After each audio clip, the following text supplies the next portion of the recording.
Welcome to a Traceable Products instructional video for the Traceable Excursion Track Thermometer. In this video, we will learn about display and error messages. Let's get started. If no buttons are pressed and your device reads LLLLL as shown here, let's try 3 remedies. The first remedy is to ensure that the probe is inserted correctly inside the probe jack located on the right. Ensure that the probe is fully inserted as shown here.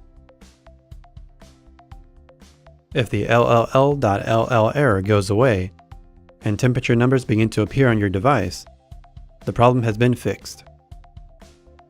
If LLLLL remains, let's move on to the second remedy. If you only have one probe connected to your device, like I have here, we'll need to ensure that the probe switch on our device is set to read the correct probe. Currently, my device is set to probe 1. And it's working correctly because I have a probe connected to the probe 1 slot. If I move the probe switch to probe 2,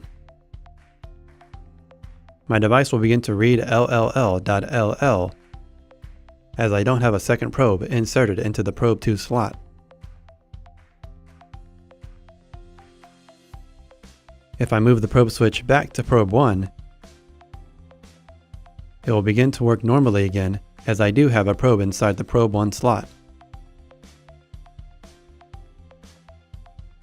Try this remedy and see if the LLLLL error goes away.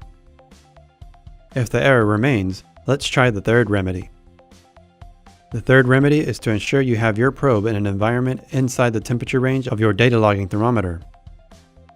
For this data logging thermometer, the temperature range is -50 to 70 degrees Celsius and -58 to 158 degrees Fahrenheit. If your probe is detecting a temperature above or below these temperature ranges, your device will display an LLLLL as it isn't capable of reading above or below these temperature ranges. Ensure that the temperature environment is in between these temperature ranges and see if the error goes away. If these 3 remedies don't remove the LLLLL error, unfortunately this means that your probe could be damaged.